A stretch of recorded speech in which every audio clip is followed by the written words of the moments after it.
कौरवों की चढ़ाई, उत्तर का बृहनला को सारथी बनाकर युद्ध में जाना और कौरव सेना को देखकर डर से भागना। वैशंपायन जी कहते हैं, राजन, जब मत्स्य राज विराट गऊओं को छुड़ाने के लिए त्रिगर्त सेना की ओर गए तो दुर्योधन भी मौका देखकर अपने मंत्रियों के सहित विराट नगर पर चढ़ आया। भीष्म, द्रोण, कर्ण, कृप, अश्वत्थामा, शकुनी, दुशासन, विमर्शति, विकर्ण, चित्रसेन, दुर्मुख, दुशैल तथा और भी अनेकों महारथी दुर्योधन के साथ थे। ये सब कौरव वीर विराट की 60,000 गऊओं को सब ओर से रथों की पंक्ति से रोककर ले चले। उन्हें रोकने पर जब मारपीट होने लगी तो ग्वालियर उन महारथियों के सामने ना ठहर सके।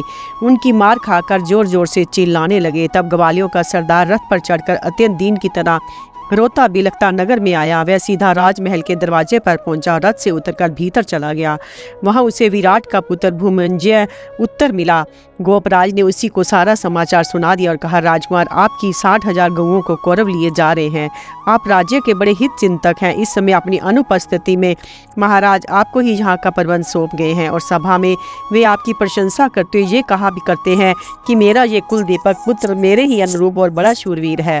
अतः इस समय आप तुरंत ही गऊओं को छुड़ाने के लिए जाइए और महाराज के कथन को सत्य करके दिखाइए। राजकुमार अंतःपुर में स्त्रियों के बीच में बैठा था। जब उसे ग्वालियर ने ये बात कही तो वह अपनी बढ़ाई करता हुआ कहने लगा, भाई, आज मैं जिस ओर गऊएं गई हैं उधर अवश्य जाऊंगा। मेरा धनुष तो काफी मजबूत है, किंतु किसी ऐसे सारथी की आवश्यकता है जो घोड़े चलाने में बहुत निपुण हो। इस समय मेरी निगाह में कोई ऐसा आदमी नहीं है जो मेरा सारथी बन सके। अतः तुम शीघ्र ही मेरे लिए कोई कुशल सारथी तलाश करो। फिर तो इंद्र जैसे दानवों को भयभीत कर देते हैं, उसी प्रकार मैं दुर्योधन, भीष्म, कर्ण, कृपाचार्य, द्रोण, अश्वत्थामा, इन सभी महान धनुर्धरों के छक्के छुड़ाकर एक क्षण में ही अपनी गऊओं को लुटा लाऊंगा। जिस समय वे युद्ध में मेरा पराक्रम देखेंगे उस समय उन्हें यही कहना पड़ेगा कि ये साक्षात पृथापुत्र अर्जुन ही तो हमें तंग नहीं कर रहा है। जब राजपुत्र ने स्त्रियों के बीच में बार बार अर्जुन का नाम लिया तो द्रौपदी से ना रहा गया। वह स्त्रियों से उठकर उत्तर के पास आई और उससे कहने लगी, ये जो हाथी के समान विशालकाय और दर्शनीय युवक बृहनीला नाम से विख्यात है, पहले अर्जुन का ही सारथी था। यदि ये आपका सारथी हो जाए तो आप निश्चय ही सब कौरवों को जीतकर अपनी गऊएं लुटा लाएंगे। सैरंद्री के ऐसा कहने पर उसने अपनी बहन उत्तरा से कहा, बहन, तू शीघ्र ही जाकर बृहनला को लिवा ला। भाई के कहने से उत्तरा तुरंत ही नृत्यशाला में पहुंची। बृहनला ने अपनी सखी राजकुमारी उत्तरा को देखकर पूछा, कहो राजकन्या, कैसे आना हुआ? तब राजकन्या ने बड़ी विनय दिखाते हुए कहा, बृहनले, कौरव लोग हमारे राष्ट्र की गऊओं को लिए जा रहे हैं। उन्हें जीतने के लिए मेरा भाई धनुष धारण करके जा रहा है। तुम मेरे भाई के सारथी बन जाओ और कौरव लोग गऊओं को दूर लेकर जाएं। इससे पहले ही रथ उनके पास पहुंचा दो। कुमारी उत्तरा के इस प्रकार कहने पर अर्जुन उठे और राजकुमार उत्तर के पास आए। बृहनीला को दूर ही से आते देख राजकुमार ने कहा, बृहनीले, जिस समय मैं गऊओं को बचाने के लिए कौरवों के साथ युद्ध करूं उस समय तुम मेरे घोड़ों को उसी प्रकार अपने काबू में रखना जिस प्रकार पहले से रखते आए हो। मैंने सुना है कि पहले तुम अर्जुन के प्रिय सारथी थे और तुम्हारी सहायता से ही पांडव परवर अर्जुन ने सारी पृथ्वी को जीता था। इसके पश्चात उत्तर ने सूर्य के समान चमचमाता हुआ बढ़िया कवच धारण किया तथा अपने रथ पर सिंह की ध्वजा लगाकर बृहनीला को सारथी बनाया। फिर बहुमूल्य धनुष और बहु से उत्तम बाल लेकर उसने युद्ध के लिए कूच किया। इस समय बृहनीला की सखी उत्तरा और दूसरी कन्याओं ने कहा, बृहनले, तुम संग्राम भूमि में आए हुए भीष्म, द्रोण आदि कौरवों को जीतकर हमारी गुड़ियों के लिए रंग बिरंगे महीन और कोमल वस्त्र लाना। इस पर अर्जुन ने हंसकर कहा, यदि ये राजकुमार उत्तर रणभूमि में उन महारथियों को परास्त कर देंगे तो मैं अवश्य उनके दिव्य और सुंदर वस्त्र लाऊंगी। अब राजकुमार उत्तर राजधानी से निकलकर बाहर आया और अपने सारथी से तो बोला कि तुम जिधर कौरव लोग गए हैं उधर ही रथ ले चलो। यहाँ जो कौरव लोग विजय की आशा से आकर इकट्ठे हुए हैं उन सबको जीतकर और उनसी गऊएं लेकर मैं बहुत जल्दी लौट आऊंगा। तब पांडुनंदन अर्जुन ने उत्तर के उत्तम जाति के घोड़ों की लगाम ढीली कर दी। अर्जुन के हाँकने से वे हवा से बातें करने लगे और ऐसे दिखाई देने लगे मानो आकाश में उड़ रहे हों। थोड़ी ही दूर पर जाने पर उत्तर और अर्जुन को महाबली कौरवों की सेना दिखाई दी। वह विशाल वाहिनी हाथी, घोड़े और रथों से भरी हुई थी। कर्ण, दुर्योधन, कृपाचार्य, भीष्म और अश्वत्थामा के सहित महान धनुर्धर द्रोण उनकी रक्षा कर रहे थे। उसे देखकर उत्तर के रोंगटे खड़े हो गए और उसने भय से व्याकुल होकर अर्जुन से कहा, मेरी ताब नहीं है कि मैं कौरवों के साथ लोहा ले सकूं। देखते नहीं हो मेरे सारे रोंगटे खड़े हो गए हैं। इस सेना में तो अग्नित वीर दिखाई दे रहे हैं। ये तो बड़ी ही विकट है, देवता लोग भी इसका सामना नहीं कर सकते। मैं तो अभी बालक ही हूँ, शस्त्र अस्त्र का भी विशेष अभ्यास नहीं किया है। फिर मैं अकेला ही इन शस्त्र विद्या के पारगामी महावीरों से कैसे लड़ूंगा? इसलिए बृहनल्ले, तुम लौट चलो। बृहनल्ला ने कहा, राजकुमार, तुमने स्त्री पुरुषों के सामने अपने पुरुषार्थ की बड़ी प्रशंसा की थी और तुम शत्रु से लड़ने के लिए ही घर से निकले हो। फिर अब युद्ध क्यों नहीं करते? यदि तुम इन्हें परास्त किए बिना घर लौट चलोगे तो सब स्त्री पुरुष आपस मिलकर तुम्हारी हंसी करेंगे। मुझसे भी सैरेंद्री ने तुम्हारा श्राद्ध करने को कहा था, इसलिए अब बिना गौएं लिए नगर की ओर जाना मेरा काम नहीं है। उत्तर बोले बृहनलय, कौरव लोग मत्स्य राज की बहुत सी गौएं लिए जाते हैं तो ले जाएं, और स्त्री पुरुष मेरी हंसी करे तो करते रहें, किंतु अब युद्ध करना मेरे वश की बात नहीं है। ऐसा कहकर राजकुमार उत्तर रथ से कूद पड़ा और सारी मान मर्यादा को तिलांजलि देकर धनुष बाण फेंक कर भागा। ये देखकर बृहनला ने कहा, शूरवीरों की दृष्टि में युद्ध स्थल से भागना क्षत्रियों का धर्म नहीं है। क्षत्रिय के लिए तो युद्ध में मरना ही अच्छा है, डर कर पीठ दिखाना अच्छा नहीं है। ऐसा कहकर कुंती नंदन अर्जुन भी रथ से कूद पड़े और भागते हुए राजकुमार के पीछे दौड़े और बड़ी ही तेजी से 100 ही कदम पर उसके बाल पकड़ लिए। अर्जुन द्वारा पकड़ लिए जाने पर उत्तर कायरों की तरह दीन होकर रोने लगा और बोला, कल्याणी बृहनीले, सुनो, तुम जल्दी ही रथ लौटा चलो। देखो, जिंदगी रहेगी तो अच्छे दिन भी देखने को मिल ही जाएंगे। उत्तर इसी प्रकार घबराकर बहुत अनुनय विनय करता रहा, किंतु अर्जुन हंसते हंसते उसे रथ के पास ले आए और कहने लगे, राजकुमार, यदि शत्रुओं से युद्ध करने की तुम्हारी हिम्मत नहीं है तो लो, तुम घोड़ों की राह संभालो, मैं युद्ध करता हूँ। तुम इस रथियों की सेना में चले चलो, डरना मत, मैं अपने बाहुबल से तुम्हारी रक्षा करूंगा। और तुम डरते क्यों हो? आखिर हो तो क्षत्रिय के ही बालक, फिर शत्रुओं के सामने आकर घबराना कैसा? देखो, मैं इस दुर्जय सेना में घुसकर कौरवों से लड़ूंगा और तुम्हारी गौएं छुड़ा कर लाऊंगा। तुम जरा मेरे सारथी का काम कर दो। इस प्रकार महावीर अर्जुन ने युद्ध से डरकर भागते उत्तर को समझाया और उसे फिर रथ पर चढ़ा लिया। अर्जुन का शमी वृक्ष के पास जाकर अपने शस्त्र से सुसज्जित होना और उत्तर को अपना परिचय देकर कौरव सेना की ओर जाना। वैशंपायन जी कहते हैं, राजन, जब भीष्म, द्रोण आदि प्रधान कौरव महारथियों ने उस नपुंसक वेशधारी पुरुष को उत्तर को रथ में चढ़ाकर शमी वृक्ष की ओर जाते देखा तो वे अर्जुन की आशंका करके मन ही मन बहुत डरे। तब शस्त्र विद्या विशारद द्रोणाचार्य जी ने पितामह भीष्म से कहा, गंगा पुत्र, ये जो स्त्री वेशधारी दिखाई देता है वह इंद्र का पुत्र कपिध्वज अर्जुन जान पड़ता है। ये अवश्य ही हमें युद्ध में जीतकर गौएं ले जाएगा। इस सेना में मुझे तो इसका सामना करने वाला कोई भी योद्धा दिखाई नहीं देता। सुनते हैं कि हिमालय पर तपस्या करते समय अर्जुन ने किरात वेशधारी भगवान शंकर को भी युद्ध करके प्रसन्न कर लिया था। इस पर कर्ण बोला, आचार्य, आप सदा ही अर्जुन के गुण गाकर हमारी निंदा किया करते हैं, किंतु वह मेरे और दुर्योधन के तो 16वें अंश के बराबर भी नहीं है। दुर्योधन ने कहा, और कर्ण, यदि ये अर्जुन है तब तो मेरा काम ही बन गया, क्योंकि पहचान लिए जाने के कारण अब पांडवों को फिर 12 वर्ष तक वन में विचरना पड़ेगा। और यदि कोई दूसरा पुरुष नपुंसक के रूप में आया है तो मैं इसे अपना पैनो बाण से धाराशायी कर ही दूंगा। राजन, इधर अर्जुन रथ को शमी वृक्ष के पास ले गए। उत्तर से बोले, राजकुमार, मेरी आज्ञा मानकर तुम शीघ्र इस वृक्ष पर से धनुष उतारो। ये तुम्हारे धनुष मेरे बाहुबल को सहन नहीं कर सकेंगे। इस वृक्ष पर पांडवों के शास्त्र रखे हुए हैं। ये सुनकर राजकुमार उत्तर रथ से उतर पड़ा। उसे विवश होकर उस वृक्ष पर चढ़ना पड़ा। अर्जुन ने रथ पर बैठे बैठे ही फिर आज्ञा दी, इन्हें झटपट उतार लाओ, देरी मत करो और जल्दी ही इनके ऊपर जो वस्त्र आदि लिपटे हुए हैं उन्हें खोल दो। उत्तर पांडवों के उन उत्तम धनुषों को लेकर नीचे उतरा और उन पर लिपटे हुए पत्तों को हटाकर उन्हें अर्जुन के आगे रखा। उत्तर को गांडीव के सिवा वहां 4 धनुष और दिखाई दिए। उन सूर्य के समान तेजस्वी धनुषों को खोलते ही सब और उनकी दिव्य कांति फैल गई। तब उत्तर ने उन प्रभावपूर्ण और विशाल धनुषों को हाथ से छूकर पूछा कि ये किसके हैं? अर्जुन ने कहा, राजकुमार, इनमें ये 2 अर्जुन का सुप्रसिद्ध गांडीव धनुष है। ये संग्राम भूमि से शत्रुओं की सेना को क्षण भर में नष्ट भ्रष्ट कर डालता। तीनों लोकों में इसकी सुप्रसिद्धि है और ये सभी शस्त्रों से बढ़ा चढ़ा है। ये अकेला ही 1 लाख शस्त्रों की बराबरी करने वाला है। अर्जुन ने इसी के द्वारा संग्राम में देवता और मनुष्यों को परास्त किया था। देखो, ये चित्र विचित्र रंगों से सुशोभित, लचकीला और गांठ आदि से रहित है। आरंभ में 1000 वर्ष तक तो इसे ब्रह्मा जी ने धारण किया था। फिर 503 वर्ष तक ये प्रजापति के पास रहा। उसके बाद 85 वर्ष इसे इंद्र ने धारण किया और 500 वर्ष तक चंद्रमा ने तथा 100 वर्ष तक वरुण ने अपने पास रखा। अब 65 वर्ष काल अर्थात 32.5 साल से यह परम दिव्य धनुष अर्जुन के पास है। उसे ये वरुण से ही प्राप्त हुआ है। दूसरा जो सोने से मढ़ा हुआ देवता और मनुष्यों से पूजित सुंदर पीठ वाला धनुष है वह भीमसेन का है। शत्रु दमन भीम ने इसी से सारी पूर्व दिशा जीती थी। तीसरा ये इंद्र गोप के चिन्हों वाला मनोहर धनुष महाराज युधिष्ठिर का है। चौथा धनुष जिसमें सोने के बने हुए सूर्य चमचमा रहे हैं नकुल का है तथा जिसमें स्वर्ण के पतंगे चित्रित हैं, वह पांचवा धनुष माद्री नंदन सहदेव का है। उत्तर ने कहा, ब्रीनले, जिन शीघ्र पराक्रमी महात्माओं के से सुंदर और सुनहले आयुध इस प्रकार चमचमा रहे हैं, वे पृथापुरन पुत्र अर्जुन, युधिष्ठिर, नकुल, सहदेव और भीमसेन कहाँ हैं? वे तो सभी बड़े महानुभाव और शत्रुओं का संहार करने वाले थे। जब से उन्होंने जुए में अपना राज्य हारा है, तब से उनके विषय में कुछ सुनने में नहीं आया। तथा इस में रतन स्वरूपा पंचाल कुमारी द्रौपदी भी कहाँ है? अर्जुन ने कहा, मैं ही पृथापुत्र अर्जुन हूँ। मुख्य सभासद कंक युधिष्ठिर है। तुम्हारे पिता के रसोई पकाने वाले बल्लभ भीमसेन है। अशव शिक्षक ग्रंथिक नकुल है। गोपाल तंतिपाल सहदेव है। और जिसके लिए कीचक मारा गया है वह सिरंद्री द्रौपदी है। उत्तर बोला, मैंने अर्जुन के 10 नाम सुने हैं। यदि तुम मुझे उन नामों के कारण सुना दो तो मुझे तुम्हारी बात में विश्वास हो सकता है। अर्जुन ने कहा, मैं सारे देशों को जीतकर उनसे धन लाकर धन ही के बीच में स्थित था, इसलिए धनंजय हुआ।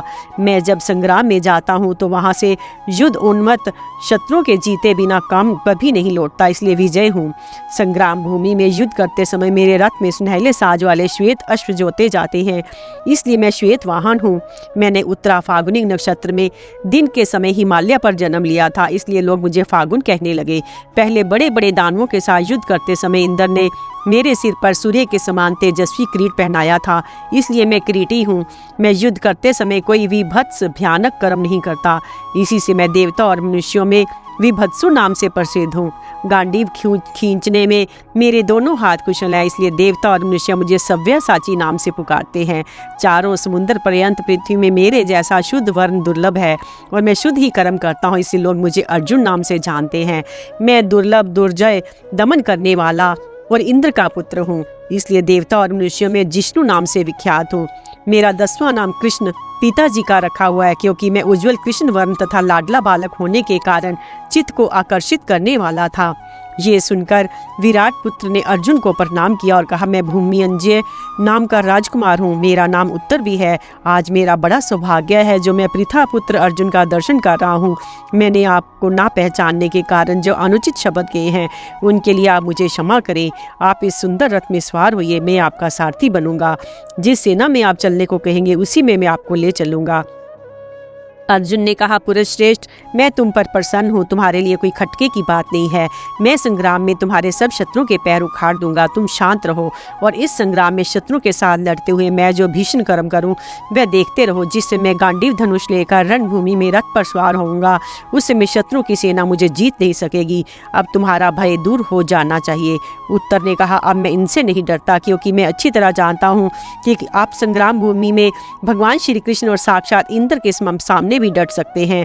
अब तो मुझे आपकी सहायता मिल गई है, इसलिए मैं युद्ध क्षेत्र में देवताओं से भी मुकाबला कर सकता हूँ। मेरा सारा भय भाग चुका है। बताइए मैं क्या करूँ? पुरुष श्रेष्ठ, मैंने अपने पिताजी से सारथी का काम सीखा था, इसलिए मैं आपके रथ के घोड़ों को अच्छी तरह संभाल लूंगा। इसके पश्चात अर्जुन ने शुद्धता पूर्वक रथ पर पूर्वभिमुख होकर एकाग्र चित्त से समस्त अस्त्रों का स्मरण किया। उन्होंने प्रकट होकर हाथ जोड़कर कहा, पांडु कुमार, आपके दास हम सब उपस्थित हैं। अर्जुन ने कहा, तुम सब मेरे मन में निवास करो। इस प्रकार अस्त्रों को ग्रहण करके अर्जुन का चेहरा प्रसन्नता से खिल गया। उन्होंने गांडीव धनुष पर डोरी चढ़ाकर उसकी टंकार की। तब उत्तर ने कहा, पांडव श्रेष्ठ, आप तो अकेले ही हैं। इन शस्त्र अस्त्र के पारगामी अनेकों महारथियों को संग्राम में कैसे जीत सकेंगे? ये सोचकर तो आपके सामने भी मैं बहुत भयभीत हो रहा हूँ। ये सुनकर अर्जुन खिलखिलाकर हंस पड़े और कहने लगे, वीर डरो मत। बताओ, कौरवों की घोष यात्रा के समय जब मैंने महाबली गंधर्वों से युद्ध किया था उस समय मेरा सहायक कौन था? देवराज के लिए निवात कवच और पौलोम दैत्यों के साथ युद्ध करते समय मेरा कौन साथी था? द्रौपदी के स्वयंवर में जब मुझे अनेकों राजाओं का सामना करना पड़ा था उस समय किसने मेरी सहायता की थी? मैं गुरुवर द्रोणाचार्य, इंद्र, कुबेर, यमराज, वरुण, अग्निदेव, कृपाचार्य, लक्ष्मीपति श्री कृष्ण और भगवान शंकर, इन सब का आश्रय पा चुका हूँ। फिर भला इनसे युद्ध क्यों नहीं कर सकूंगा? तुम इन मानसिक भयों को छोड़कर जल्दी से रथ हाँको। इस प्रकार उत्तर को अपना सारथी बनाकर पांडव परवर अर्जुन ने शमी वृक्ष की परिक्रमा की और फिर अपने सब अस्त्र शस्त्र लेकर अग्निदेव के दिए हुए रथ का ध्यान किया। ध्यान करते ही आकाश से एक ध्वजा पताका से सुशोभित दिव्य रथ उतरा अर्जुन ने उसकी परिदक्षिणा की और उस वानर की ध्वजा वाले रथ में बैठकर धनुष बाण धारण की उत्तर की ओर प्रस्थान किया। फिर उन्होंने अपना महान शंख बजाया, जिसका भीषण घोष सुनकर शत्रुओं के रोंगटे खड़े हो गए। राजकुमार उत्तर को भी बड़ा भय मालूम हुआ। वह रथ के भीतरी भाग में घुसकर बैठ गया। तब अर्जुन ने रासें खींचकर घोड़ों को खड़ा किया और उत्तर को हृदय से लगाकर आश्वासन देते हुए कहा, राजपुत्र डरो मत, आखिर तुम क्षत्रिय हो, फिर शत्रुओं के बीच में आकर घबराते क्यों हो? उत्तर ने कहा, मैंने शंख और भेरियों के शब्द तो बहुत सुने हैं तथा सेने की मोर्चाबंदी से खड़े हुए हाथियों की चिंगार सुनने का भी मुझे कई बार अवसर मिला है, किंतु ऐसे शंख का शब्द तो मैंने पहले कभी नहीं सुना। इसी से इस शंख के शब्द, धनुष की टंकार, ध्वजा में रहने वाले अमानुषी भूतों की हंकार और रथ की घरघराहट से मेरा मन तो बहुत ही घबरा रहा है।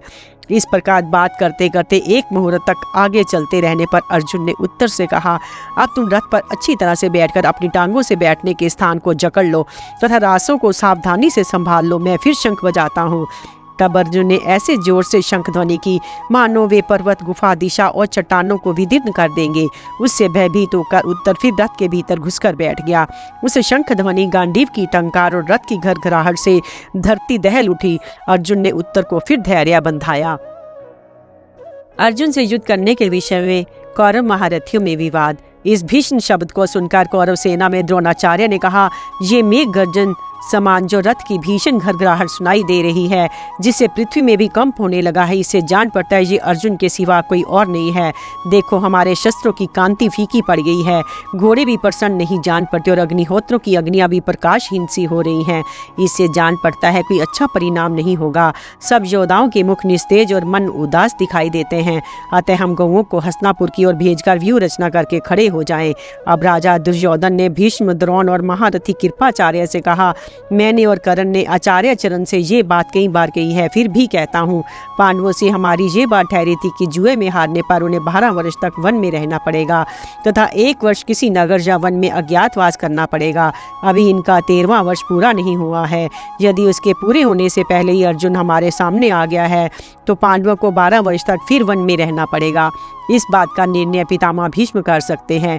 इसके सिवा एक बात यह भी है कि इस रथ में बैठकर चाहे मत्स्य राज विराट आया हो चाहे अर्जुन, हमें तो सबसे लड़ना ही है, ऐसी ही हमारी प्रतिज्ञा भी है। फिर ये भीष्म, द्रोण, कृप, विकर्ण और अश्वत्थामा आदि महारथी इस प्रकार निरुत्साह होकर क्यों बैठे हैं? इस समय सभी महारथी घबराए से दिखाई देते हैं, किंतु युद्ध के सिवा और कोई बात हमारे लिए हितकर नहीं है। इसलिए आप सब अपने मन को उत्साहित रखें। यदि देवराज इंद्र और स्वयं यमराज भी संग्राम करके हमसे गोधन छीन ले तो ऐसा कौन है जो हस्तिनापुर लौटकर जाना चाहेगा? दुर्योधन की बात सुनकर कर्ण ने कहा, आप लोग आचार्य द्रोण को सेना के पीछे रखकर युद्ध की नीति का विधान करें। देखिए ना, अर्जुन को आते देखिए उसकी प्रशंसा करने लगे हैं। इससे हमारी सेना पर क्या प्रभाव पड़ेगा? इसलिए ऐसी नीति से काम लेना चाहिए जिससे हमारी सेना में फूट ना पड़े। जिस समय ये अर्जुन के घोड़ों की हिनहिनाहट सुनेंगे, उसी से इनके घबराने से सारी सेना अव्यवस्थित हो जाएगी। इस समय हमें विदेश में है, बड़े भारी जंगल में पड़े हुए हैं, गर्मी की ऋतु है तथा शत्रु हमारे सिर पर आ बोला है। इसलिए ऐसी नीति का आश्रय लेना चाहिए जिससे हमारी सेना घबराहट में ना पड़े। आचार्य तो दयालु, बुद्धिमान और हिंसा से विरुद्ध विचार वाले हुआ करते हैं। जब कोई बड़ा संकट आ पड़े तो इनमें से किसी प्रकार की सलाह नहीं लेनी चाहिए। पंडितों की शोभा तो मनोरम महलों में, सभाओं में और बगीचों में चित्र विचित्र कथाएं सुनने में है, अथवा बलि, वैष्णव देव आदि के द्वारा अन्न का सत्कार संस्कार करने में तथा कीट आदि गिर जाने से उसके दूषित हो जाने पर पंडितों की सम्मति काम दे सकती है। अतः शत्रु की प्रशंसा करने वाले इन पंडित लोगों को पीछे की ओर रखकर ऐसी नीति का आश्रय ले जिससे शत्रु का नाश हो। सब गौओं को बीच में खड़ी कर लो, उनके चारों ओर व्यूह रचना कर दो तथा रक्षकों को नियुक्त करके रण क्षेत्र की संभाल रखो, यहाँ से कि हम शत्रुओं से युद्ध कर सके। मैं पहले प्रतिज्ञा कर ही चुका हूँ, उसके अनुसार आई संग्राम भूमि में अर्जुन को मारकर दुर्योधन का अक्षय ऋण चुका दूंगा। ये सुनकर कृपाचार्य ने कहा, कर्ण, युद्ध के विषय में तुम्हारी बुद्धि सदा ही बड़ी कड़ी रहती है। तुम ना तो कार्य के स्वरूप पर ध्यान देते हो, ना उसके परिणाम का विचार करते हो। विचार करने पर तो यही समझ में आता है कि हम लोग अर्जुन से लोहा लेने में समर्थ नहीं है। देखो, उसने अकेले ही चित्रसेन गंधर्व के सेवकों से युद्ध करके समस्त कौरवों की रक्षा की थी तथा अकेले ही अग्निदेव को तृप्त किया था। जबकि रात वेश में भगवान शंकर उसके सामने आए तो उनसे भी उसने अकेले ही युद्ध किया था। निवात, कवच और काल के दानवों को तो देवता भी नहीं दबा सके थे, उन्हीं भी उसने युद्ध में अकेले ही मारा था। अर्जुन ने तो अकेले ही अनेकों राजाओं को अपने अधीन कर लिया था। तुम ही बताओ, तुमने भी अकेले रहकर कभी कोई ऐसी करतूत करके दिखाई है?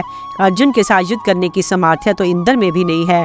तुम जो उसके साथ भिड़ने की बात कह रहे हो, इससे मालूम होता है कि तुम्हारा मस्तक ठिकाने नहीं है। इसकी तुम्हें दवा करानी चाहिए। हाँ, द्रोण, दुर्योधन, भीष्म, तुम, अश्वत्थामा और हम सब मिलकर अर्जुन का सामना करेंगे। तुम अकेले ही उससे भिड़ने का साहस मत करो। इसके बाद अश्वत्थामा ने कहा, अभी तो हमने गौओं को जीता भी नहीं है, न हम मत्स्य राज्य की सीमा पर ही पहुंचे हैं। हस्तिनापुर भी अभी बहुत दूर है। फिर तुम ऐसे बढ़ चढ़कर बातें क्यों बनाते हो? दुर्योधन तो बड़ा ही क्रूर और निर्लज है। नहीं तो जुए में राज्य जीतकर भला किस क्षत्रिय का संतोष होगा? अतः जिस प्रकार तुमने जुआ खेला था, इंद्रप्रस्थ को जीता था और द्रौपदी को बलात्कार से सभा में बुलाया था, उसी प्रकार अब अर्जुन के साथ संग्राम करना। अरे काल, पवन, मृत्यु और बड़वानल जब कोप करते हैं तो कुछ न कुछ शेष छोड़ देते हैं कि तो अर्जुन तो कुपित होने पर कुछ भी बाकी नहीं छोड़ता। अतः जिस प्रकार तुमने ध्रुत सभा में शकुनी की सलाह से जुआ खेला था, उसी प्रकार तुम मामा जी की देख रेख में ही अर्जुन से लड़ लो। भाई, और कोई भी वीर युद्ध करे, मैं तो अर्जुन से लड़ूंगा नहीं। यदि गौएं लेने के लिए मत्स्य राज विराट आया तो उससे मैं अवश्य युद्ध करूंगा। फिर भीष्म पितामह बोले, अश्वत्थामा और कृपाचार्य का विचार बहुत ठीक है। करण तो क्षत्रिय धर्म के अनुसार युद्ध करने पर ही तुला हुआ है। किसी भी समझदार आदमी को आचार्य द्रोण पर दोष नहीं लगाना चाहिए। और जब अर्जुन हमारे सामने आ गया है तो आपस में विरोध करने का अवसर तो ये है ही नहीं। आचार्य, कृप, द्रोण और अश्वत्थामा को भी इस समय क्षमा ही करना चाहिए। बुद्धिमानों ने सेना से संबंध रखने वाले जितने दोष बताए हैं, उनसे आपकी फूट सबसे बढ़कर है। दुर्योधन ने कहा, आचार्य चरण इस समय क्षमा करें, शांति रखें। यदि इस समय गुरुदेव के चित्त में कोई अंतर न आया तभी हमारा आगे का काम बनना संभव है। तब करण, भीष्म और कृपाचार्य के सहित दुर्योधन ने आचार्य द्रोण से क्षमा करने की प्रार्थना की। इससे शांत होकर द्रोणाचार्य ने कहा, शांतु नंदन, भीष्म ने जो बात कही है मैं तो उसे सुनकर ही प्रसन्न हो गया था। अच्छा, अब युद्ध की नीति का विधान करो। दुर्योधन को पांडवे के 13 वर्ष के पूरे होने में संदेह है, किंतु ऐसा हुए बिना अर्जुन कभी हमारे सामने नहीं आता। दुर्योधन में इस विषय में कई बार शंका की, अतः भीष्म जी इस विषय में ठीक निर्णय करके बताने की कृपा करे। इस पर पितामह भीष्म ने कहा, कला, काष्ठा, मुहूर्त, दिन, पक्ष, मास, नक्षत्र, ग्रह, ऋतु और संवत्सर, ये सब मिलकर एक काल चक्र बने हुए हैं। वह काल चक्र कला, काष्ठ आदि के विभाग पूर्वक घूमता रहता है। उनमें सूर्य और चंद्रमा नक्षत्रों को लांघ जाते हैं तो काल की कुछ वृद्धि हो जाती है। इसी से हर 5वें वर्ष में 2 महीने बढ़ जाते हैं। इसलिए मेरा ऐसा विचार है कि पांडवों को अब 13 वर्ष से 5 महीने और 12 दिन का समय अधिक हो गया है। पांडवों ने जो जो प्रतिज्ञाएं की थी उनका ठीक ठीक पालन किया है। इस समय इस अवधि का भी अच्छी तरह निश्चय करके अर्जुन हमारे सामने आया है। ये सभी बड़े महात्मा तथा धर्म और अर्थ के मर्मज्ञ हैं। भला युधिष्ठिर जिनके नेता हैं, वे धर्म के विषय में कोई चूक कैसे कर सकते हैं? पांडव लोग निर्लोभ हैं। उन्होंने बड़ा दुष्कर कार्य किया है, इसलिए वे राज्य को किसी भी नीति विरुद्ध उपाय से लेना नहीं चाहेंगे। पराक्रम पूर्वक राज्य लेने में तो वे वनवास के समय भी समर्थ थे, किंतु धर्म पाश में बंधे होने के कारण वे शास्त्र धर्म से विचलित नहीं हुए। इसलिए जो ऐसा कहेगा कि अर्जुन मिथ्याचारी है, उसे मुंह की खानी पड़ेगी। पांडव लोग मौत को गले लगा लेंगे, किंतु असत्य को कभी नहीं अपनावेंगे। साथ ही उनमें ऐसी वीरता भी है कि समय आने पर उनका जो हक होगा उसे वे वज्रधर इंद्र से सुरक्षित होने पर भी नहीं छोड़ेंगे। इसलिए राजन, युद्धोचित अथवा धर्मोचित कोई भी काम शीघ्र ही करो, क्योंकि अब अर्जुन समीप ही आ गया है। दुर्योधन ने कहा, पितामह, पांडवों को राज्य तो मैं दूंगा नहीं, अतः अब जो युद्ध के लिए तैयारी करनी हो वही शीघ्र करो। भीष्म बोले, इस विषय में मेरा जैसा विचार है वह सुनो। तुम तो चौथाई सेना लेकर हस्तिनापुर की ओर चले जाओ, दूसरा चौथाई भाग गौओं को लेकर चला जाए। शेष आधी सेना के साथ हम अर्जुन का मुकाबला करेंगे। अर्जुन युद्ध के लिए आ रहा है, अतः मैं द्रोणाचार्य, कर्ण, अश्वत्थामा और कृपाचार्य उससे युद्ध करेंगे। पीछे यदि राजा विराट या स्वयं इंद्र भी आवेगा, जैसे तट समुद्र को रोके रहता है, उसी प्रकार मैं उसे रोक लूंगा। महात्मा भीष्म की ये बात सभी को अच्छी लगी। फिर कौरव राज दुर्योधन ने भी वैसा ही किया। भीष्म ने पहले तो दुर्योधन और गौओं को को विदा किया। उसके बाद मुख्य मुख्य सेनानियों की व्यवस्था करके व्यूह रचना आरंभ की। उन्होंने कहा, द्रोण जी आप तो बीच में खड़े होइए, अश्वत्थामा बाईं ओर रहे, मतिमान कृपाचार्य सेना के दाहिनी पार्श्व की रक्षा करे, कर्ण कवच धारण करके सेना के आगे खड़े हो और मैं सारी सेना के पीछे रहकर उसकी रक्षा करूंगा। अर्जुन का दुर्योधन के सामने आना, विकर्ण और कर्ण को पराजित करना तथा उत्तर को कौरव वीरों का परिचय देना। वैशंपायन जी कहते हैं, इस प्रकार जब कौरव सेना की व्यूह रचना होगी तो तुरंत ही अर्जुन अपने रथ की घरघराहट से आकाश को गुंजायमान करते हुए आगे। ये सब देखकर द्रोणाचार्य ने कहा, वीरों देखो, दूर से ही वह अर्जुन की ध्वजा का अग्रभाग दिख रहा है। ये उसी के रथ की घरघराहट है और उसकी ध्वजा पर बैठा हुआ वानर ही किलकारी मार रहा है। इस उत्तम रथ पर बैठा हुआ ये महारथी अर्जुन ही वज्र के समान कठोर टंकार करने वाली गांडीव धनुष को खींच रहा है। देखो, एक साथ ही ये 2 बाण मेरे पैरों पर आकर गिरे हैं, 2 मेरे कानों का स्पर्श करते हुए निकल गए हैं। इस समय वह अनेकों अति मानुष कर्म करके वनवास से लौटा है, इसलिए इनके द्वारा वह मुझे प्रणाम करता है और मुझसे कुशल समाचार पूछता है। अपने बंधु बांधवों के अत्यंत प्रिय अर्जुन को आज हमने बहुत दिनों पर देखा है। इधर अर्जुन ने कहा, सारथी तुम रथ को कौरव सेना से इतनी दूर ले चलो जितनी दूर की एक बाण जाता हो, वहां से मैं देखूंगा कुरुकुल धाम दुर्योधन कहाँ है। इसके बाद अर्जुन ने सारी सेना पर दृष्टि डालकर देखा, किंतु उन्हें दुर्योधन कहीं दिखाई न दिया। तब वे कहने लगे, मुझे दुर्योधन तो यहाँ दिखाई नहीं देता, मालूम होता है कि दक्षिणी मार्ग से गौएं लेकर अपने प्राण बचाने के लिए हस्तिनापुर की ओर भाग गया है। अच्छा, इस रथ सेना को छोड़ दो, उस ओर चलो जिधर दुर्योधन गया है। अर्जुन की आज्ञा पाकर उत्तर ने उसी ओर को रथ हाँक दिया जिधर दुर्योधन गया था। दुर्योधन के पास पहुंचकर अर्जुन अपना नाम सुनाकर उसकी सेना पर टिड्डियों के समान बाण बरसाने लगा। उनके छोड़े हुए बाणों से ढक जाने के कारण पृथ्वी और आकाश दिखाई देने बंद हो गए। अर्जुन ने शंख की ध्वनि, रथ के पहियों की घरघराहट, गांडीव की टंकार, उनकी ध्वजा में रहने वाले दिव्य प्राणियों के शब्द से पृथ्वी कांप उठी तथा गौएं पूंछ उठाकर रंभाती हुई सब ओर से लौटकर दक्षिण की ओर भागने लगी। वैशंपायन जी कहते हैं, अर्जुन धनुर्धारियों में श्रेष्ठ था। उसने शत्रु सेना को बड़े वेग से दबाकर गौओं को जीत लिया। इसके बाद युद्ध की इच्छा से वह दुर्योधन की ओर चला। कौरवीनों ने देखा कि गौएं तो तीव्र गति से विराट नगर की ओर भाग गई और अर्जुन सफल होकर दुर्योधन की ओर बढ़ा आ रहा है, तो वह बड़ी शीघ्रता से वहां आ पहुंचे। कौरवों की उस सेना को देखकर अर्जुन ने विराट कुमार उत्तर से कहा, राजपुत्र, आजकल दुर्योधन का सहारा पाकर कर्ण बड़ा अभिमानी हो रहा है, वह मुझसे युद्ध करना चाहता है, अतः पहले उसी के पास मुझे ले चलो। उत्तर ने अर्जुन का रथ युद्ध भूमि के मध्य भाग में ले जाकर खड़ा किया। इतने में चित्रसेन, संग्रामजीत, शत्रुसह और जय आदि महारथी वीर उसके मुकाबले में आ डटे। युद्ध छिड़ गया। अर्जुन ने इनकी रथों को उसी प्रकार भस्म कर दिया जैसे आग वन को जला डालती है। जब ये भयानक संग्राम हो रहा था, उसी समय कुरुवंश का श्रेष्ठ योद्धा विकर्ण रथ पर बैठकर अर्जुन के ऊपर चढ़ आया। आते ही वह विपाठ नामक बाणों की वर्षा करने लगा।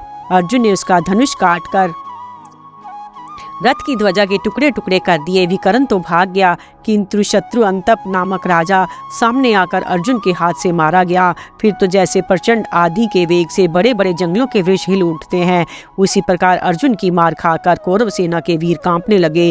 कितने ही आहत हो प्राण त्याग कर पृथ्वी पर गिर पड़े। इस युद्ध में इंद्र के समान पराक्रमी वीर भी अर्जुन के द्वारा परास्त हुए। वह शत्रु का संहार करता हुआ युद्ध भूमि में विचर रहा था।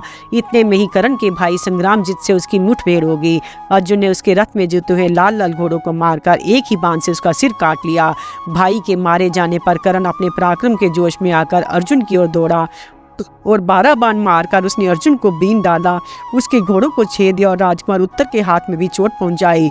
ये देख अर्जुन भी जैसे गरुड़ नाग की ओर दौड़े, उसी प्रकार कर्ण पर टूट पड़ा।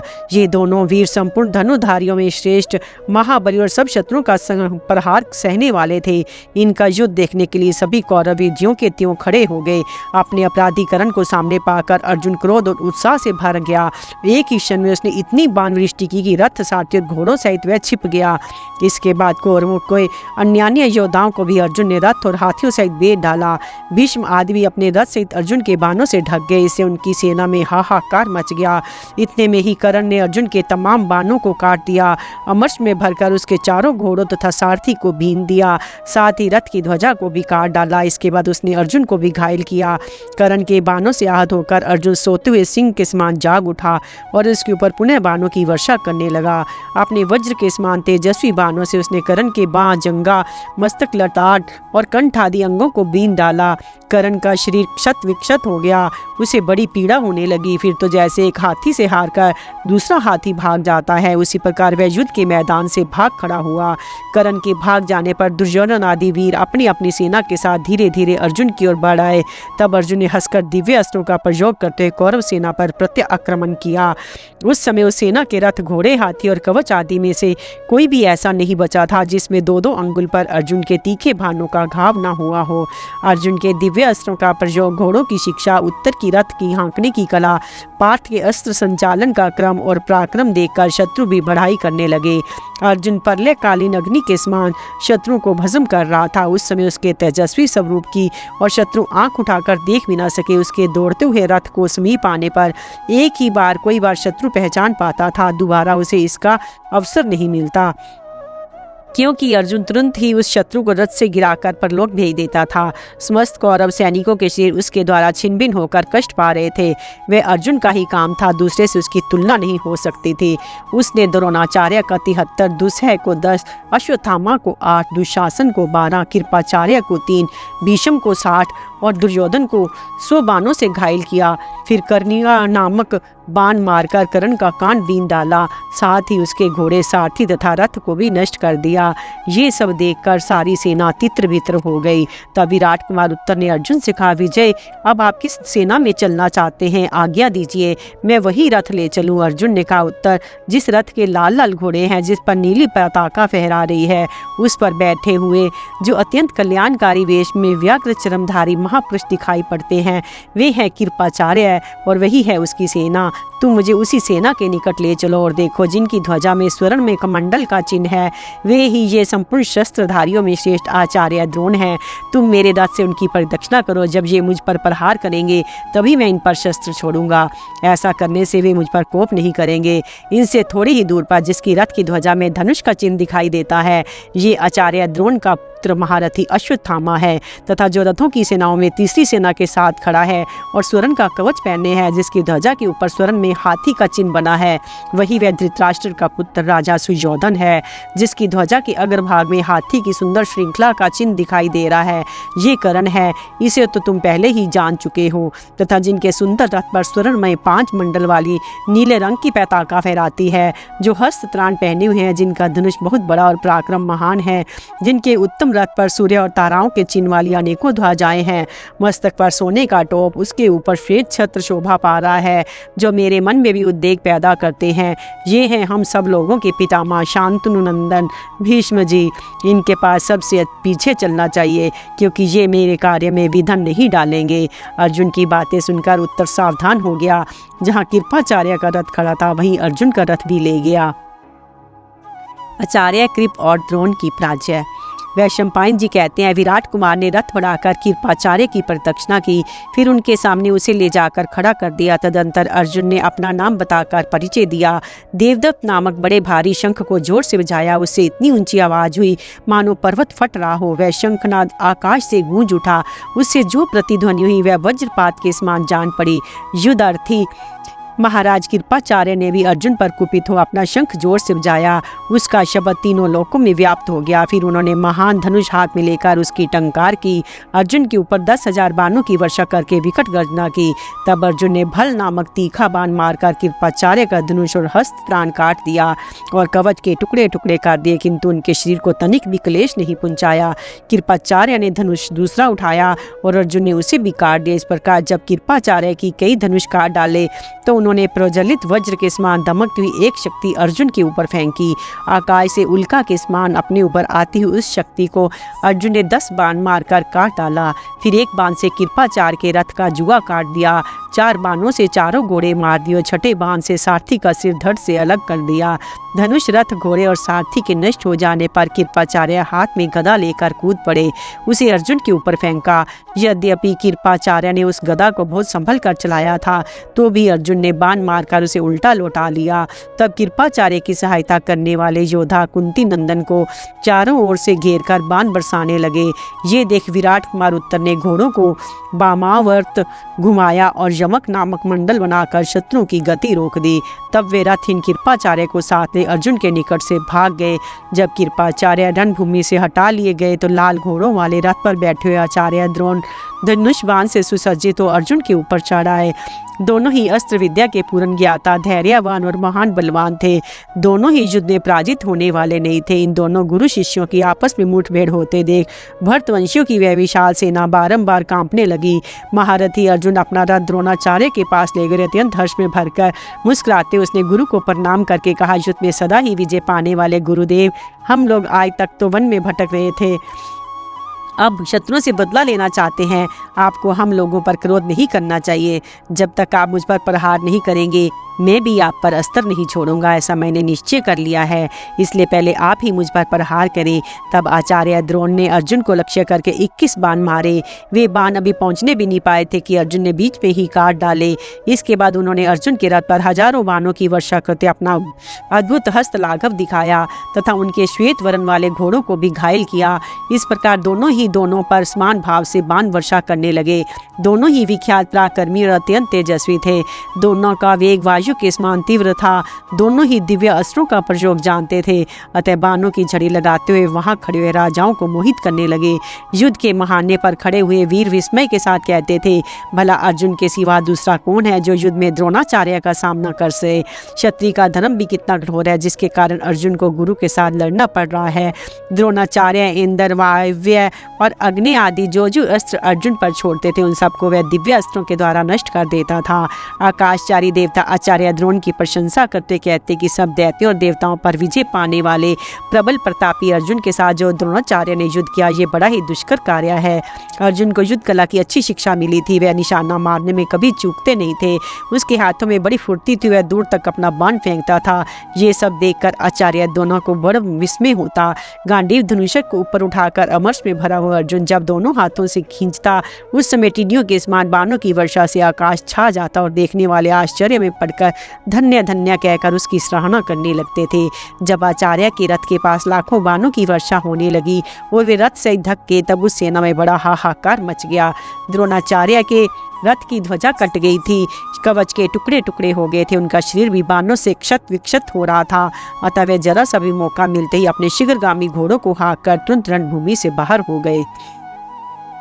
अर्जुन के साथ अश्वत्थामा और कर्ण का युद्ध तथा उनकी पराजय। वैशंपायन जी कहते हैं, तदंतर अश्वत्थामा ने अर्जुन के ऊपर धावा किया। जैसे मेघ पानी बरसाता है उसी प्रकार उसके धनुष से बाणों की वृष्टि होने लगी। उसका वेग वायु के समान प्रचंड था तो भी अर्जुन ने सामना करने के उसको रोक दिया। उसके घोड़ों को अपने बाणों से मारकर अधमरा कर दिया। घायल हो जाने के कारण उन्हें दिशा का भान न रहा। महाबली अश्वत्थामा ने भी अर्जुन को जरा सी असावधानी देख एक बाण मारा और उसके धनुष की प्रत्यंचा काट दी। उसके इस अलौकिक कर्म को देखकर देवताओं ने प्रशंसा की और द्रोण, भीष्म, कर्ण तथा कृपाचार्य ने भी साधुवाद किया। तत्पश्चात अश्वत्थामा ने अपना श्रेष्ठ धनुष तान कर अर्जुन की छाती में कई बाण मारे। अर्जुन खिलखिलाकर हंस पड़ा और उसने गांडीव को बलपूर्वक झुकाकर तुरंत ही उस पर नई प्रत्यंचा चढ़ा दी। फिर उन दोनों में रोमांचकारी युद्ध आरंभ हो गया। दोनों ही शूरवीर थे, इसलिए अपने सर्पाकार प्रज्वलित बाणों से वे एक दूसरे पर चोट करने लगे। महात्मा अर्जुन एक दूसरे पर चोट करने लगे। महात्मा अर्जुन के पास 2 दिव्य तर्कस थे जिसमें कभी बाणों की कमी नहीं होती थी, इसलिए वह युद्ध में पर्वत के समान अचल था। इधर अश्वत्थामा जल्दी जल्दी प्रहार कर रहा था, इसलिए उसके बाण समाप्त हो गए। अतः उसकी अपेक्षा अर्जुन का जोर अधिक रहा। ये देखकर कर्ण ने अपने धनुष की टंकार की। उसकी आवाज़ सुनकर अर्जुन ने जब उधर देखा तो कर्ण पर उसकी दृष्टि पड़ी। देखते ही अर्जुन क्रोध में भर गया और कर्ण को मार डालने की इच्छा से आंखें फाड़ फाड़ कर उसकी ओर देखने लगा। फिर अश्वत्थामा को छोड़कर उसने सहसा कर्ण पर धावा किया। निकट जाकर कहा, कर्ण, तू सभा में जो बहुत डींग हाँकता था, युद्ध में मेरे समान कोई है ही नहीं। उसे सत्य करके दिखाने का आज ये अवसर प्राप्त हुआ है। मुझसे मुकाबला हुए बिना ही जो तू बड़ी बड़ी बातें बना चुका है, आज इन कौरवों के बीच मेरे साथ युद्ध करके उसको सत्य सिद्ध कर। याद है सभा के बीच में दुष्ट लोग द्रौपदी को कष्ट पहुंचा रहे थे और तू तमाशा देख रहा था। आज उस अन्याय का फल भोग। उन दिनों धर्म के बंधन में बंधे रहने के कारण मैंने सब कुछ सहन कर लिया था, किंतु आज उस क्रोध का फल इस युद्ध में मेरी विजय के रूप में तू दे। कर्ण ने कहा, अर्जुन तू जो कहता है उसे करके दिखा। बातें बहुत बढ़ कर बनाता है, पर काम जो तूने किया वह किसी से छिपा नहीं है। पहले जो कुछ तूने सहन किया उसमें तेरी असमर्था ही कारण थी। हाँ, आज से यदि देखूंगा कि तेरा पराक्रम भी मान लूंगा, और मुझसे लड़ने की जो तेरी इच्छा है ये तू अभी अभी हुई है, पुरानी नहीं जान पड़ती। अच्छा, आज तू मेरे साथ युद्ध कर और मेरा बल भी देख। अर्जुन ने कहा, राधा पुत्र, अभी थोड़ी ही देर हुई तू मेरे सामने युद्ध से भाग गया था, इसलिए तेरी जान बच गई। केवल तेरा छोटा भाई ही मारा गया। भला तेरे सिवा दूसरा कौन मनुष्य होगा जो अपने भाई को मरवा कर युद्ध छोड़कर भाग भी जाए और सत्पुरुषों के बीच खड़ा होकर ऐसी बातें भी बनावे। ऐसा कहकर अर्जुन कर्ण के ऊपर कवच को छिन्न भिन्न कर देने वाले बाणों का प्रहार करने लगा। कर्ण भी बाणों की वृष्टि करता हुआ मुकाबले में डट गया। अर्जुन ने पृथक पृथक बाण मारकर कर्ण के घोड़ों को बीन डाला, उसका हस्त काट दिया और माथे भाथे लटकने की रस्सी भी काट डाली। तब कर्ण भी तरकस से तीर निकाले और अर्जुन के हाथों बीन दिया। इससे उसकी बंधी हुई मुट्ठी खुल गई। तत्पश्चात महाबाहु अर्जुन ने कर्ण के धनुष को काट दिया। धनुष काट जाने पर उसने शक्ति का प्रहार किया, किंतु अर्जुन ने बाणों से उसके भी टुकड़े टुकड़े कर दिए। ये देख कर्ण के अनुगामी योद्धाओं ने एक साथ अर्जुन पर आक्रमण किया, परंतु गांडीव से छूटे हुए बाणों द्वारा वे सब के सब यमलोक के अतिथि हो गए। इसके बाद अर्जुन ने कान तक धनुष खींचकर कई तीखे बाणों से कर्ण के घोड़ों को बीन डाला। घायल हुए घोड़े पृथ्वी पर गिरकर मर गए। फिर अर्जुन ने एक तेजस्वी बाण कर्ण की छाती में मारा। वह बाण कवच को भेदकर उसके शरीर में घुस गया। कर्ण बेहोश हो गया, उसकी आंखों के सामने अंधेरा छा गया। भीतर ही भीतर पीड़ा सहता हुआ युद्ध छोड़कर उत्तर दिशा की ओर भाग गया। महारथी अर्जुन तथा उत्तर उच्च स्वर से गर्जना करने लगे। अर्जुन और भीष्म का युद्ध तथा भीष्म का मूर्छित होना। वह शंपायन जी कहते हैं, कर्ण पर विजय पाने के अनंतर अर्जुन ने उत्तर से कहा, यह रथ की ध्वजा में स्वर्ण में ताड़का चिन्ह दिखाई दे रहा है, उसी सेना के पास मुझे ले चलो। वहाँ मेरे पितामह भीष्म जी, जो देखते में देवता के समान जान पड़ते हैं, रथ में विराजमान हैं और मेरे साथ युद्ध करना चाहते हैं। उत्तर का शरीर बाणों से बहुत घायल हो चुका था, अतः उसने अर्जुन से कहा, वीरवर, मैं आपके घोड़ों को काबू में नहीं रख सकता। मेरे प्राण संतप्त हैं, मन घबरा रहा है। आज तक किसी भी युद्ध में मैंने इतने शूरवीरों का समागम नहीं देखा था। आपके साथ जब इन लोगों का युद्ध देखता हूँ तो मेरा मन डामाडोल हो जाता है।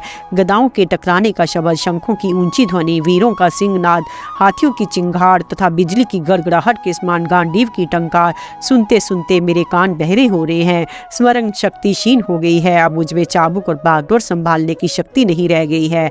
अर्जुन ने कहा, नरश्रेष्ठ, डरो मत, धैर्य रखो। तुमने भी युद्ध में बड़े अद्भुत पराक्रम दिखाए हैं। तुम राजा के पुत्र हो, शत्रुओं का दमन करने वाले मत्स्य नरेश के विख्यात वंश में तुम्हारा जन्म हुआ है, इसलिए इस अवसर पर तुम्हें उत्साहहीन नहीं होना चाहिए। राजपुत्र, भली भांति धीरज रखकर रथ पर बैठो, युद्ध के समय घोड़ों पर नियंत्रण रखो। अच्छा, अब तुम मुझे भीष्म जी की सेना के सामने ले चलो, देखो कि मैं किस प्रकार दिव्य अस्त्रों का प्रयोग करता हूँ। आज सारी सेना को तुम चक्र की भांति घूमते हुए देखोगे। इस समय मैं तुम्हें बाण चलाने की तथा अन्य शस्त्रों के संचालन को भी अपनी योग्यता दिखाऊंगा। मैंने मुट्ठी को दृढ़ रखना, इंद्र से हाथों की फुर्ती, ब्रह्मा जी से तथा संकट के अवसर पर विचित्र प्रकार से युद्ध करने की कला प्रजापति से सीखी है। इस प्रकार रुद्र से रुद्र अस्त्र की, वरुण से वरुण अस्त्र की, अग्नि से अग्नि अस्त्र की और वायु देवता से वायु अस्त्र की शिक्षा प्राप्त की है। अतः तुम भय मत करो, मैं अकेला ही कौरव रूपी वन को उजाड़ डालूंगा। इस प्रकार अर्जुन ने जब धीरज बंधाया तब उत्तर सूर्य के रथ को भीष्म जी के द्वारा सुरक्षित रथ सेना के पास ले गया। कौरवों पर विजय पाने की इच्छा से अर्जुन को अपनी ओर आते देख निष्ठुर पराक्रम दिखाने वाले गंगा नंदन भीष्म ने धीरतापूर्वक उसकी गति रोक दी। तब अर्जुन ने बाण मारकर भीष्म जी के रथ की ध्वजा जड़ से काट गिराई। इसी समय महाबली दुशासन, विकर्ण, दुस्सह और विवशंति, इन चारों वीरों ने आकर धनंजय को चारों ओर से घेर लिया। दुशासन ने एक बाण से विराट नंदन उत्तर को बींधा और दूसरे से अर्जुन की छाती में चोट पहुंचाई। अर्जुन ने भी तीखी धार वाले बाण से दुशासन का स्वर्ण जटित धनुष काट दिया और उसकी छाती में 5 बाण मारे। उन बाणों से उसको बड़ी पीड़ा हुई और वह छोड़कर भाग गया। इसके बाद विकर्ण अपने तीखे बाणों से अर्जुन को घायल करने लगा। तब अर्जुन ने भी उसके ललाट में एक बाण मारा। उसके लगते ही घायल होकर वह रथ से गिर पड़ा। तदंतर दुस्सह और विवशंति दोनों एक साथ आकर अपने भाई का बदला लेने के लिए अर्जुन पर बाणों की वर्षा करने लगे।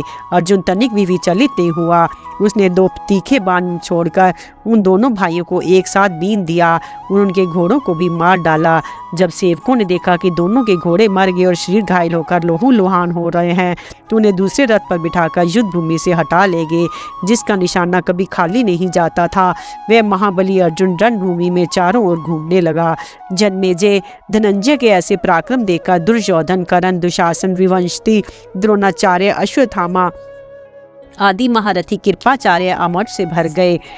उसे मार डालने की इच्छा से अपने दृढ़ धनुष्य की टंकार करते हुए पुंज चढ़ाए। वहां आकर सब एक साथ अर्जुन पर बाण बरसाने लगे। उनके दिव्य अस्त्रों से सब ओर से आच्छन्न हो जाने के कारण उसके शरीर का 2 अंगुल भाग भी ऐसा नहीं बचा जिस पर बाण न लगा हो। ऐसी अवस्था में अर्जुन ने तनिक हंसकर अपने गांडीव धनुष पर इंद्र अस्त्र का संधान किया और बाणों की झड़ी लगाकर समस्त कौरवों को ढक दिया।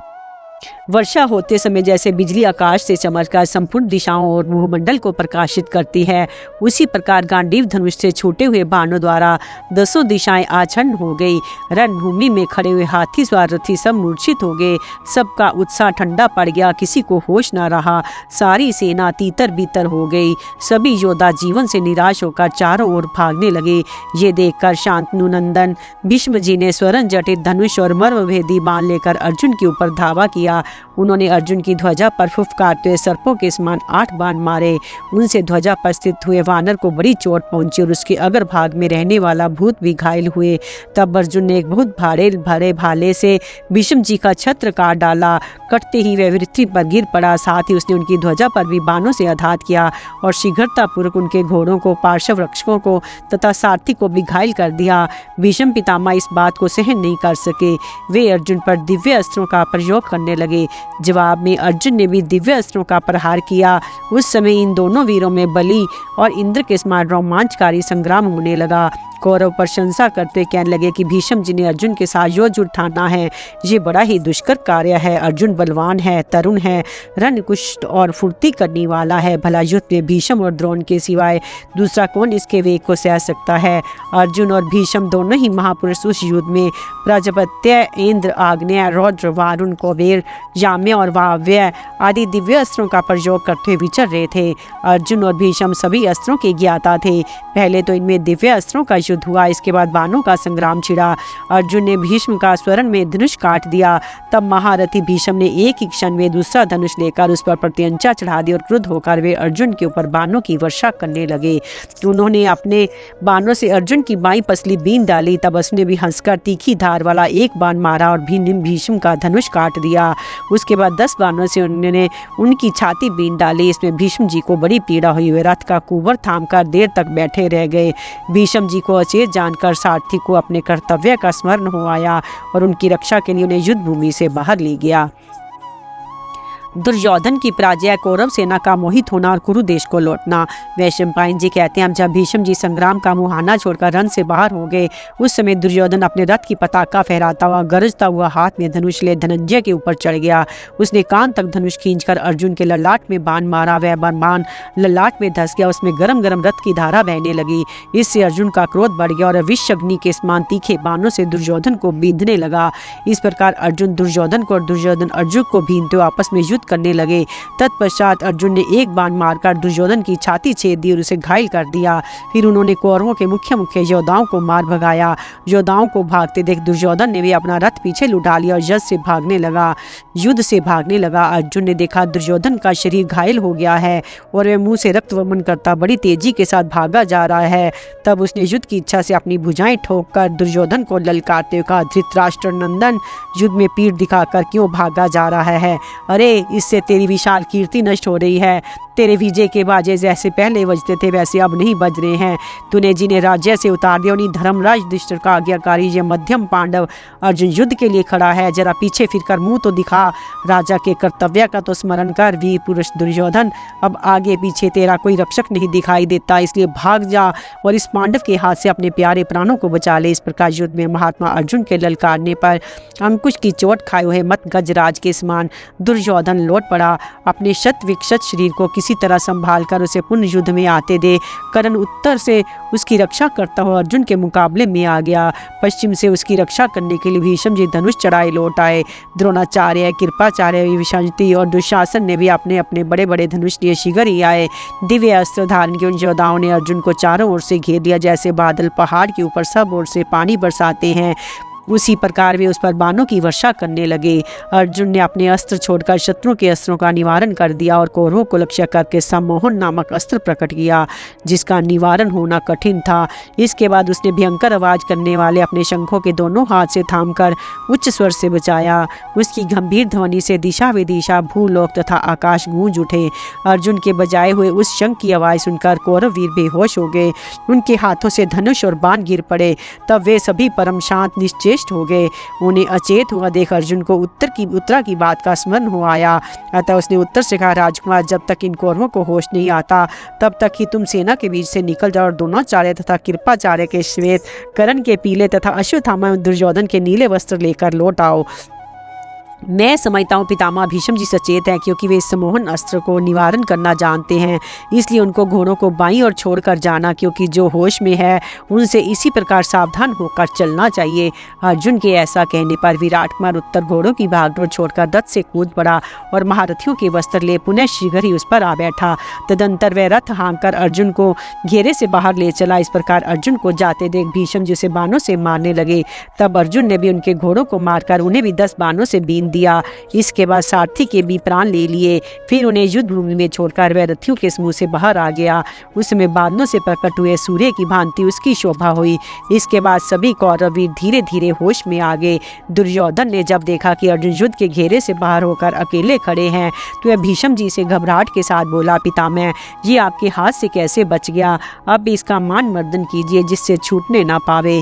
भीष्म ने हंसकर कहा, कुरुराज, जब तू अपने विचित्र धनुष और बाणों को त्याग कर जहाँ अचेत पड़ा हुआ था, उस समय तेरी बुद्धि कहाँ थी? पराक्रम कहाँ चला गया था? अर्जुन कभी निर्दयता का व्यवहार नहीं कर सकता। उसका मन कभी पापाचार में प्रवृत्त नहीं होता। वह त्रिलोकी के राज्य के लिए भी अपना धर्म नहीं छोड़ सकता। यही कारण है कि उसने इस युद्ध में हम सब लोगों के प्राण नहीं लिए। अब तू शीघ्र ही कुरुदेश को लौट चल। अर्जुन भी गौओं को जीत कर लौट जाएगा। मोहवश अब अपने स्वार्थ का भी नाश न कर, सबको अपने लिए हितकर कार्य ही करना चाहिए। पितामह के ये हितकारी वचन सुनकर दुर्योधन का भी इस युद्ध में किसी लाभ की आशा न रही। वह भीतर ही भीतर अत्यंत अमर्ष का भार लिए लंबी सांसें भरता हुआ चुप हो गया। अन्य योद्धाओं को भीष्म का ये कथन हितकर प्रतीत हुआ। युद्ध करने से तो अर्जुन रूपी अग्नि उत्तरोत्तर प्रज्वलित ही होती जाती है। इसलिए दुर्योधन की रक्षा करते हुए सब ने लौट जाने की ही राय पसंद की। कौरव वीरों को लौटते देख अर्जुन को बड़ी प्रसन्नता हुई। उसने अपने पितामह शांतुनंदन भीष्म और आचार्य द्रोण के चरणों में सिर झुकाकर प्रणाम किया तथा अश्वत्थामा, कृपाचार्य और अन्य माननीय कुरुवंशियों को बाणों की विचित्र रीति से नमस्कार किया। फिर एक बाण मारकर दुर्योधन के रतन जड़ित मुक्कुट को काट डाला।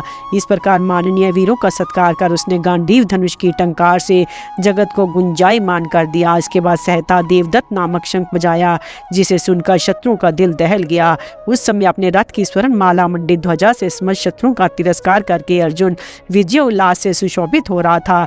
जब कौरव चले गए तो अर्जुन ने प्रसन्न होकर उत्तर से कहा, राजकुमार, अब घोड़ों को लौटाओ, तुम्हारी गौओं को हमने जीत लिया और शत्रु भाग गए। इसलिए अब आनंद पूर्वक अपने नगर की ओर चलो। कौरवों का अर्जुन के साथ होने वाला ये अद्भुत युद्ध देखकर देवता लोग बड़े प्रसन्न हुए और अर्जुन के पराक्रम का स्मरण करते हुए अपने अपने लोक को चले गए। उत्तर का अपने नगर में प्रवेश, स्वागत तथा विराट के द्वारा युधिष्ठिर का तिरस्कार एवं क्षमा प्रार्थना। वैशंपायन जी कहते हैं, इस प्रकार उत्तम दृष्टि रखने वाला अर्जुन संग्राम में कौरवों को जीतकर विराट का वह महान गोधन लौटा कर ले आया। जब धृतराष्ट्र के पुत्र इधर उधर सब दिशाओं में भाग गए, उसी समय बहुत से कौरवों के सैनिक जो घने जंगल में छिपे हुए थे, निकल कर डरते डरते अर्जुन के पास आए। वे भूखे प्यासे और थके मांदे थे, पर देश में होने के कारण उनकी विकलता और भी बढ़ गई थी। उन्होंने प्रणाम करके अर्जुन से कहा, कुंती नंदन, हम लोग आपकी किस आज्ञा का पालन करें? अर्जुन ने कहा, तुम लोगों का कल्याण हो, डरो मत, अपने देश को लौट जाओ। मैं संकट में पड़े हुए को नहीं मारना चाहता। इस बात के लिए तुम लोगों को पूरा विश्वास दिलाता हूँ। वह अभय दान युक्त वाणी सुनकर वहां आए हुए सभी योद्धाओं ने आयु, कीर्ति तथा यश देने वाले आशीर्वादों से अर्जुन को प्रसन्न किया। उसके बाद अर्जुन ने उत्तर को हृदय से लगाकर कहा, तात, ये तो तुम्हें मालूम ही हो गया कि तुम्हारे पिता के पास पांडव निवास करते हैं, परंतु अपने नगर में प्रवेश करके तुम पांडवों की प्रशंसा न करना, नहीं तो तुम्हारे पिता डर कर प्राण त्याग देंगे। उत्तर बोला, सव्य साचिन, जब तक आप इस बात को प्रसादित करने के लिए स्वयं मुझसे नहीं कहेंगे, तब तक पिताजी के निकट आपके विषय में मैं कुछ नहीं कहूँगा। तदंतर अर्जुन ने पुनः शमशान भूमि में आया और उसी शमी के वृक्ष के पास आकर खड़ा हुआ। उसी समय उसकी रथ की ध्वजा पर बैठा हुआ अग्नि के समान तेजस्वी विशाल काय वानर भूतों के साथ ही आकाश में उड़ गया। इसी प्रकार जो माया थी वह भी विलीन हो गई। फिर रथ पर सिंह के चिन्ह वाली राजा विराट की ध्वजा चढ़ा दी गई और अर्जुन के सब शस्त्र, गांडीव, धनुष तथा तरकस पुनः शमी वृक्ष में बांध दिए गए। तत्पश्चात महात्मा अर्जुन सारथी बनकर बैठा और उत्तर रथी बनकर आनंदपुर नगर की ओर चला। अर्जुन ने पुनः चोटी गूंद कर धारण कर ली और वह नीला के वेश में होकर घोड़ों की बागडोर संभाली।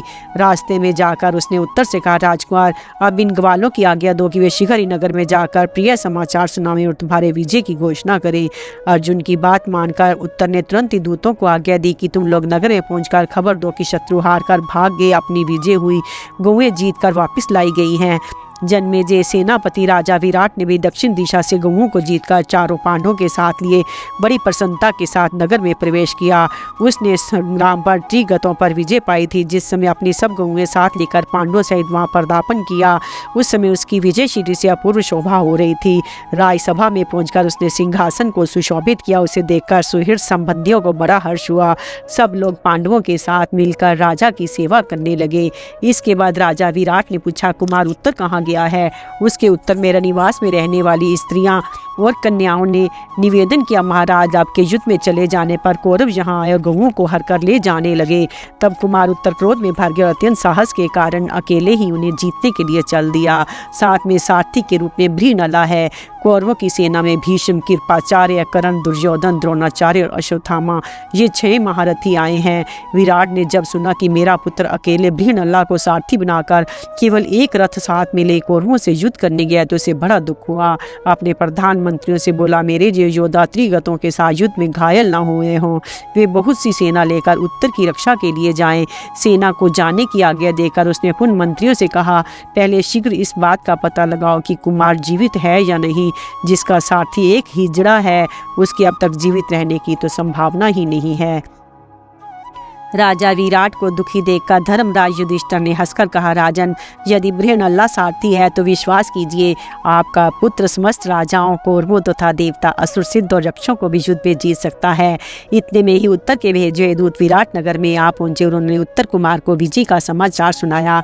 उसे सुनकर मंत्री ने राजा के पास आकर कहा, महाराज, उत्तर ने सब गौओं को जीत लिया और कौरव हार गए और कुमार अपने सारथी के साथ कुशल पूर्वक आ रहे हैं। युधिष्ठिर बोले, ये बड़े सौभाग्य की बात है कि गौएं जीत कर वापिस लाई गई और कौरव हार कर भाग गए, किंतु इसमें आश्चर्य करने की आवश्यकता नहीं है। जिसका सारथी भृणला हो, उसकी विजय तो निश्चित ही है। पुत्र की विजय का समाचार सुनकर राजा विराट के हर्ष का ठिकाना ना रहा। उनके शरीर में रोमांच हो आया। दूतों को इनाम देकर उन्होंने मंत्रियों को आज्ञा दी कि सड़कों के किनारे विजय पताका फहरानी चाहिए। फूलों तथा नाना प्रकार की सामग्रियों से देवताओं की पूजा होनी चाहिए। सब कुमार और प्रधान योद्धा गाजे बाजे के साथ मेरे पुत्र की अगवानी में जाएं तथा एक आदमी हाथी पर बैठकर घंटा बजाते हुए सारे नगर में मेरी विजय का समाचार सुनावे। राजा की इस आज्ञा को सुनकर समस्त नगर निवासी सौभाग्यवती तरुणी स्त्रियां सूत मागध आदि मांगलिक वस्तुएं हाथ में ले गाजे बाजे के साथ विराट कुमार उत्तर को लेने के लिए आगे गए। इन सबको भेजने के पश्चात राजा विराट बड़े प्रसन्न होकर बोले, सैरंद्री, जा पासे ले आ, कंक जी, अब जुआ आरंभ करना चाहिए।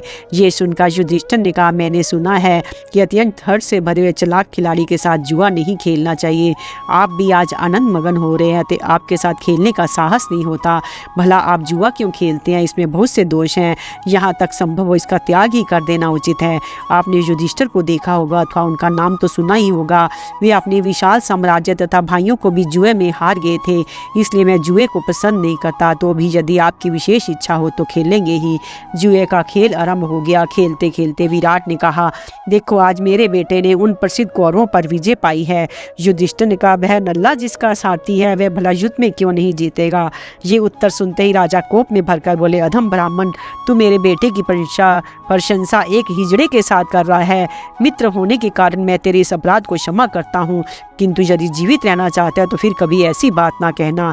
राजा युधिष्ठिर ने कहा, राजन, यहाँ द्रोणाचार्य, भीष्म, अश्वत्थामा, कर्ण, कृपाचार्य, दुर्योधन आदि महारथी युद्ध करने के आए हो।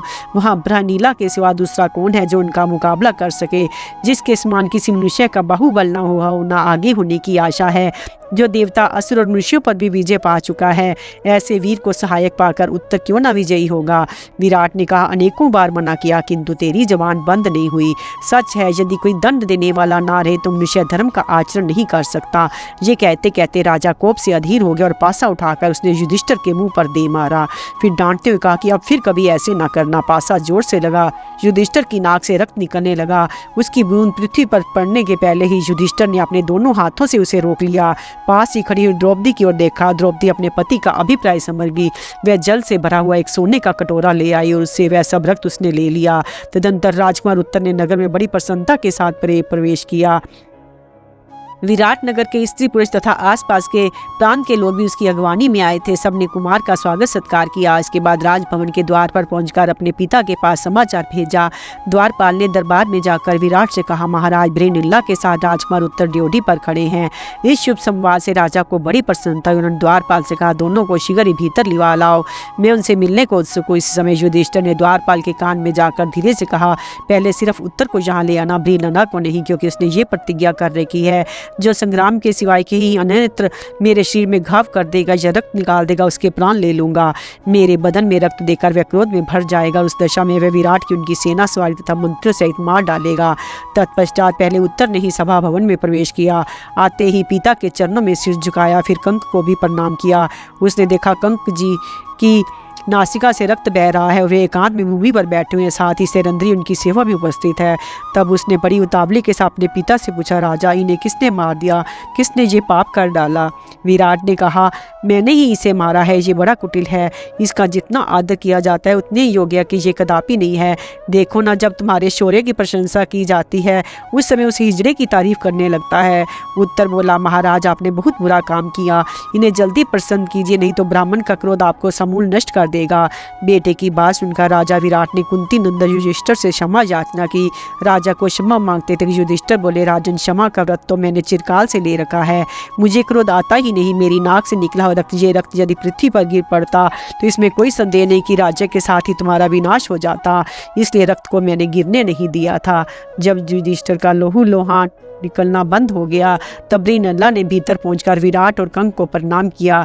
विराट ने अर्जुन के सामने उत्तर की प्रशंसा शुरू कर दी। कैकेयी नंदन, तुम्हें पाकर आज मैं वास्तव में पुत्रवान हूँ। तुम्हारा जैसा पुत्र ना तो मेरा हुआ है, ना होने की संभावना है। बेटा, जो एक साथ 1000 निशाना मारने में भी कभी नहीं चूता, उस कर्ण के साथ इस जगत में जिनकी बराबरी करने वाला कोई है ही नहीं, उन भीष्म जी के साथ तथा कौरवों के आचार्य द्रोण, अश्वत्थामा और योद्धाओं को कंपा देने वाला कृपाचार्य के साथ तुमने कैसे मुकाबला किया, तथा दुर्योधन के साथ भी तुम्हारा किस प्रकार युद्ध हुआ, ये सब मैं सुनना चाहता हूँ। उत्तर ने कहा, महाराज, ये मेरी विजय नहीं है, ये सब काम एक देव कुमार ने किया है। मैं तो डर कर भागा आ रहा था, किंतु उस देव पुत्र ने मुझे लौटाया और स्वयं ही उसने रथ पर बैठाकर गौओं को जीता और कौरवों को हराया है। उसी ने कृपाचार्य, द्रोणाचार्य, भीष्म, अश्वत्थामा, कर्ण और दुर्योधन, इन 6 महारथियों को बाण मारकर रणभूमि से भगाया है। उसी ने उनकी सारी सेना को हराकर हंसते हंसते उनके वस्त्र भी छीन लिए। विराट बोले, वे महाबाहु वीर देवपुत्र कहाँ है, मैं उसे देखना चाहता हूँ। उत्तर ने कहा, वह तो वही अंतर्ध्यान हो गया, कल परसों तक यहाँ प्रकट होकर दर्शन देगा। उत्तर का ये संकेत अर्जुन के विषय में ही था, पर नपुंसक वेश में छिपे होने के कारण विराट उसे पहचान न सका। उनकी आज्ञा से ब्रहनीला ने वे सब कपड़े जो युद्ध से लाए गए थे राजकुमारी उत्तरा को दे दिए। उन बहुमूल्य और रंग बिरंगे वस्त्रों को पाकर उत्तरा बहुत प्रसन्न हुई। इसके बाद अर्जुन ने राजा युधिष्ठिर के प्रकट होने के विषय में उत्तर से सलाह करके उसके अनुसार कार्य किया। पांडवों की पहचान और अर्जुन के साथ उत्तरा के विवाह का प्रस्ताव। वैशंपायन जी कहते हैं, तदंतर इसके तीसरे दिन 5 महारथी पांडवों ने स्नान करके श्वेत वस्त्र धारण किए और राजोचित आभूषणों से भूषित और युधिष्ठिर को आगे करके सभा भवन में प्रवेश किया। सभा में पहुंचकर वे राजाओं के योग्य आसन पर विराजमान हो गए। इसके बाद राज कार्य देखने के लिए स्वयं राजा विराट वहां पधारे। अग्नि के समान तेजस्वी पांडवों को राजासन पर बैठे देख राजा को बहुत क्रोध हुआ। फिर थोड़ी देर तक मन ही मन विचार करके उसने कंस से कहा, तुम तो पासा खेलने वाले हो, सभा में पासा बिछाने के लिए तुमने नियुक्त किया था, आज इस प्रकार बन ठन कर सिंहासन पर कैसे बैठ गए। राजा ने ये वाक्य परिहास के भाव से कहा था। उसे सुनकर अर्जुन ने मुस्कुराते हुए कहा, राजन, तुम्हारे सिंहासन की तो बात ही क्या है, ये तो इंद्र के भी आधे आसन पर बैठने के अधिकारी हैं। ये ब्राह्मणों के रक्षक, शास्त्रों के विद्वान, त्यागी, यज्ञ करता दृढ़ता के साथ अपने व्रत का पालन करने वाले हैं। ये मूर्तिमान धर्म है, पराक्रमी पुरुषों में श्रेष्ठ हैं, इस जगत में सबसे अधिक बुद्धिमान और तपस्या के आश्रय हैं।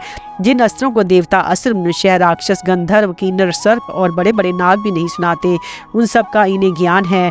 ये दीर्घदर्शी, महातेजस्वी और अपने देशवासियों के प्रेम पात्र हैं। ये महर्षियों के समान हैं, राज ऋषि हैं और समस्त लोकों में विख्यात हैं। महारथी, बलवान, धर्मपरायण, धीर, चतुर, सत्यवादी और जितेंद्रिय हैं। ऐश्वर्य और धन में ये इंद्र और कुबेर के समान है। इनका नाम है धर्मराज युधिष्ठिर। ये कौरवों में सर्वश्रेष्ठ हैं। उदयकालीन सूर्य की शांत प्रभा के समान इनकी सुखदायिनी कीर्ति समस्त संसार में फैली हुई है। ये धर्मराज जब कुरु देश में रहते थे, उस समय इनके पीछे 10,000 वेगवान हाथी तथा अच्छे घोड़ों से जुते हुए स्वर्णमाला मंडित 30,000 रथ चलते थे। जैसे देवता कुबेर की उपासना करते हैं, वैसे ही सब राजा और कौरव लोग इनकी उपासना किया करते थे। उन्होंने इस देश के सब राजाओं से कर लिया है। इनके यहाँ प्रतिदिन 88,000 स्नातक ब्राह्मणों की जीविका चलती थी। ये बूढ़े, अनाथ, लंगड़े, लूले और अंधे मनुष्यों की रक्षा करते थे। प्रजा को तो ये सदा पुत्र के समान मानते थे। इनके सद्गुणों को गिनाया नहीं जा सकता। ये नित्य धर्मपरायण और दयालु हैं। राजन, ऐसे उत्तम गुणों से युक्त होकर भी ये आपके राजासन पर बैठने के अधिकारी क्यों नहीं है। विराट ने कहा, यदि ये कुरुवंशी कुंती नंदन राजा युधिष्ठिर हैं, तो इनमें इनका भाई अर्जुन और महाबली भीमसेन कहाँ है। नकुल, सहदेव तथा यशस्विनी द्रौपदी कौन है। जब से पांडव लोग जुए में हार गए, तब से कहीं भी उनका पता नहीं लगा। अर्जुन ने कहा, राजन, ये जो बल्लभ नामधारी आपका रसोईया है, ये ही भयंकर वेग और पराक्रम वाला भीमसेन है। कीचक को मारने वाले गंधर्व भी ये ही हैं। ये नकुल हैं जो अब तक आप यहाँ घोड़ों का प्रबंध कर रहा है। ये सहदेव है जो गऊओं की संभाल करता रखता रहा है। ये ही दोनों महारथी माता माद्री के पुत्र हैं। तथा ये सुंदरी जो आपके यहाँ सिरेंद्री के रूप में रही है, द्रौपदी है। इसके लिए ही कीचक का विनाश किया गया है। मेरा नाम है अर्जुन। अवश्य ही आपके कानों में कभी मेरा नाम भी पड़ा होगा। अर्जुन की बात समाप्त होने पर कुमार उत्तर ने भी पांडवों की पहचान कराई। इसके बाद अर्जुन का पराक्रम बताना आरंभ किया। पिताजी ये ही युद्ध में गौओं को जीत कर लाए हैं। इन्होंने ही कौरवों को हराया है। इन्हीं के शंख की गंभीर ध्वनि सुनकर मेरे कान बहरे हो गए थे। ये सुनकर राजा विराट ने कहा, उत्तर, हमें पांडवों को प्रसन्न करने का शुभ अवसर प्राप्त हुआ है। तुम्हारी राय हो तो मैं अर्जुन से कुमारी उत्तरा का विवाह कर दूं। उत्तर बोला, पांडव लोग सर्वथा श्रेष्ठ, पूजनीय और सम्मान के योग्य हैं तथा इसके लिए हमें मौका भी मिल गया, इसलिए आप इनका सत्कार अवश्य करें। विराट ने कहा, युद्ध में भी शत्रुओं के फंदे में फंस गया था, उसमें भीमसेन ने ही मुझे छुड़ाया और गौओं को भी जीता है। मैंने अनजान में ही राजा युधिष्ठिर को जो कुछ अनुचित वचन किए हैं, उनके लिए धर्मात्मा पांडु नंदन मुझे क्षमा करें। इस प्रकार क्षमा प्रार्थना करके राजा विराट को बड़ा संतोष हुआ। उसने पुत्र के साथ सलाह करके अपना सारा राजपाट और खजाना युधिष्ठिर की सेवा में सौंप दिया। फिर पांडवों और विशेषतः अर्जुन के दर्शन से अपने सौभाग्य की सराहना की। सबका मस्तक सूंघकर प्यार से गले लगाया। इसके बाद वह अतृप्त नेत्रों से उन्हें एकटक देखने लगा। अत्यंत प्रसन्न होकर युधिष्ठिर से बोला, बड़े सौभाग्य की बात है जो आप लोग कुशल पूर्वक वन से लौट आए। ये भी अच्छा हुआ कि इस कष्टदायक अज्ञातवास की अवधि को आपने पूरा कर लिया। मेरा सर्वस्व आपका है, इसे निसंकोच स्वीकार करो। अर्जुन मेरी पुत्री उत्तरा का परिग्रहण करे, वह सर्वथा उसके स्वामी होने योग्य है। विराट के ऐसा कहने पर युधिष्ठिर ने अर्जुन की ओर देखा। तब अर्जुन ने मत्स्य राज को इस प्रकार उत्तर दिया, राजन, मैं आपकी कन्या को अपनी पुत्र वधू के रूप में स्वीकार करता हूँ। मत्स्य और भरतवंश का ये संबंध उचित ही है। अभिमन्यु के साथ उत्तरा का विवाह। वैशंपायन जी कहते हैं, अर्जुन की बात सुनकर राजा विराट ने कहा, पांडव श्रेष्ठ, मैं स्वयं तुम्हें अपनी कन्या दे रहा हूँ, फिर तुम इसे अपनी पत्नी के रूप में क्यों नहीं स्वीकार करते। अर्जुन ने कहा, राजन, मैं बहुत काल तक आपके रनिवास में रहा हूँ। आपकी कन्या को एकांत में तथा सबके सामने पुत्री भाव से ही देखता आया हूँ। उसने मुझ पर पिता की भांति ही विश्वास किया है। मैं नाचता था और संगीत का जानकार भी हूँ, इसलिए वह मुझसे प्रेम तो बहुत करती है, परंतु सदा मुझे गुरु ही मानती आई है। वह व्यसक हो गई है, उसके साथ 1 वर्ष तक मुझे रहना पड़ा है। इसके कारण तुम्हें या किसी को हमको पर कोई अनुचित संदेह ना हो, इसलिए उसे मैं अपनी पुत्र वधू के रूप में ही वरण करता हूँ। ऐसा करके ही मैं शुद्ध जितेंद्रिय और मन को वश में रखने वाला हो सकूंगा। इससे आपकी कन्या का चरित्र भी शुद्ध समझा जाएगा। मैं निंदा और मिथ्या कलंक से डरता हूँ, इसलिए उत्तरा को पुत्र वधू के ही रूप में ग्रहण करूंगा। मेरा पुत्र भी देव कुमार के समान है, वह भगवान श्री कृष्ण का भांजा है। वे उस पर बहुत प्रेम रखते हैं। उसका नाम है अभिमन्यु। वह सब प्रकार की अस्त्र विद्या में निपुण है और तुम्हारी कन्या का पति होने के सर्वथा योग्य है। विराट ने कहा, पार्थ, तुम कौरवों में श्रेष्ठ और कुंती के पुत्र हो। तुम में धर्माधर्म का इतना विचार होना उचित ही है। तुम सदा धर्म में तत्पर रहने वाले और ज्ञानी हो। अब उसके बाद जो कुछ कर्तव्य हो उसे पूर्ण करो। अब जब अर्जुन ने मेरा संबंधी हो रहा है तो मेरी कौन सी कामना अपूर्ण रहेगी। विराट के ऐसा कहने पर अवसर देखकर राजा युधिष्ठिर ने भी उन दोनों की बातों का अनुमोदन किया। फिर विराट और युधिष्ठिर ने अपने अपने मित्रों के यहाँ तथा भगवान श्री कृष्ण के पास दूत भेजा। अब 13वां वर्ष बीत चुका था, इसलिए पांडव विराट के उपलव्य नामक स्थान में जाकर रहने लगे। अभिमन्यु, श्री कृष्ण तथा अन्य दर्शावंशियों को बुलवाया गया। काशीराज और शैब्य ये एक एक अक्षौणी सेना लेकर युधिष्ठिर के यहाँ प्रसन्नता पूर्वक पधारे। राजा द्रुपद भी एक अक्षौणी सेना के साथ आए। उनके साथ शिखंडी और धृष्टद्युम्न भी थे। इनके सिवाय और भी बहुत से नरेश अक्षौणी सेना के साथ वहां पधारे।